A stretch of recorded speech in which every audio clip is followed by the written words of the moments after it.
ರಾಮನ ವಿಗ್ರಹ ಎಂದು ಗೊಂಬೆ ಇಟ್ಟಿದ್ರು ಅಂತ ರಾಜಣ್ಣ ಹೇಳಿಕೆಯ ಬೆನ್ನಲ್ಲೇ ಅಶೋಕ್ ಕೆಂಡಾಮಂಡಲರಾಗಿದ್ದಾರೆ. ರಾಜಣ್ಣರ ಹೇಳಿಕೆಯಿಂದ ರಾಮನ ಘನತೆ ಕುಂದುವುದಿಲ್ಲ ಅಂತ ಮಾತನಾಡಿದ್ದಾರೆ.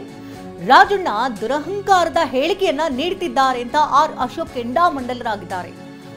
ರಾಮನನ್ನ ಗೊಂಬೆಗೆ ಹೋಲಿಸಿ ಅಪಮಾನ ಮಾಡಿದ್ದಾರೆ. ಕಾಂಗ್ರೆಸ್ ನಾಯಕರು ಸಮರ್ಥಿಸುವಂತ ಕೆಲಸವನ್ನ ಮಾಡಬಾರದು ಅಂತ ಇಲ್ಲಿ ಅಶೋಕ್ ಕೆಂಡಕಾರಿರುವಂಥದ್ದು. ಒಂದು ವೇಳೆ ಏನಾದರೂ ಸಮರ್ಥಿಸಿಕೊಂಡ್ರೆ ಅದೇ ಅವನತಿಗೆ ಕೊನೆ ಮೊಳೆಯಾಗಲಿದೆ ಅಂತ ಗುಡುಗಿದ್ದಾರೆ. ಕಾಂಗ್ರೆಸ್ನವರು ಸುಪ್ರೀಂ ಕೋರ್ಟ್ ತೀರ್ಪಿಗೆ ಬೆಲೆಯನ್ನೇ ಕೊಟ್ಟಿಲ್ಲ. ಮಾತನಾಡುವಾಗ ನಾಲಿಗೆ ಮೇಲೆ ಹಿಡಿತಾ ಇರಬೇಕು. ಹಿಡಿತ ತಪ್ಪಿ ಸಚಿವ ಕೆಎನ್ ರಾಜಣ್ಣ ಮಾತನಾಡಿದ್ದಾರೆ ಅಂತ ಕೆಂಡಕಾರಿದ್ದಾರೆ.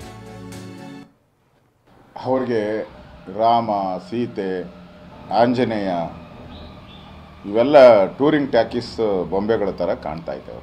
ಅವ್ರು ರಾಮ ಇರ್ಬೋದು, ಸೀತೆ ಇರ್ಬೋದು, ಆಂಜನೇಯ ಇರ್ಬೋದು, ಇದನ್ನು ಆಟದ ಗೊಂಬೆ ಅನ್ನೋ ರೀತಿ ಅವ್ರು ಮಾತಾಡಿದ್ರೆ ದೇವರೇ ಅವ್ರಿಗೆ, ಅಲ್ಲಿನ ಜನ ದೇವರೇ ಅವ್ರಿಗೆ ಬುದ್ಧಿ ಕಲಿಸ್ತಾನೆ. ಈ ಥರ ಹೇಳಿಕೆಯನ್ನು ಕೊಡೋದ್ರಿಂದ ರಾಮ ಮಂದಿರದ ಇಶ್ಯೂ ಏನಿದೆ ಅದರ ಘನತೆ ಏನು ಕಡಿಮೆ ಆಗಲ್ಲ. ರಾಜಣ್ಣವರ ದುರಹಂಕಾರದ ಹೇಳಿಕೆ ಇದು ರಾಮನಿಗೆ ಈ ಥರದ ಅವಮಾನವನ್ನು ಗೊಂಬೆಗೆ ಹೋಲ್ಕೊಂಡು ಅಂಥದ್ರ ಬಗ್ಗೆ ಕೀಳಾಗಿ ಈ ಥರ ಮಾತಾಡುವಂಥದ್ದು ಕಾಂಗ್ರೆಸ್ಸಿನ ಅವನತಿಗೆ ಮುಂದಿನ ದಿನಗಳಲ್ಲಿ ಇದು ಒಂದು ಕಲ್ಲು ಹಾಕಿದ್ದಾರೆ. ಇವತ್ತು ಬೊಂಬೆ ಅಂದ್ಬಿಟ್ಟು ಒಂದು ಕಲ್ಲು ಹಾಕಿದ್ದಾರೆ. ಈ ಕಲ್ಲು ಮುಂದಿನ ದಿನಗಳಲ್ಲಿ ಕಾಂಗ್ರೆಸ್ ಪಾರ್ಟಿಯ ಮರಣಾಂತಿಕ ಕಲ್ಲಾಗ್ತೈತೆ. ಕಾಂಗ್ರೆಸ್ ಪಾರ್ಟಿಯ ಮರಣಾಂತಿಕ ಕಲ್ಲಾಗ್ತೈತೆ. ಬೊಂಬೆ ಹವೇಳನ ಮಾಡಿರುವಂಥದ್ದು ಮುಂದೆ ಕಾಂಗ್ರೆಸ್ ಇದಕ್ಕೆ ಉತ್ತರ ಕೊಡೋಕ್ಕೆ ಅವ್ರ ಜನ್ಮದಲ್ಲೇ ಸಾಧ್ಯ ಇಲ್ಲ.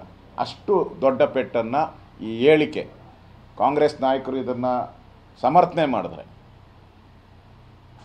ಮುಂದಿನ ದಿನಗಳಲ್ಲಿ ಕಾಂಗ್ರೆಸ್ಗೆ ಒಂದು ದೊಡ್ಡ ಪೆಟ್ಟು ಇದರಿಂದ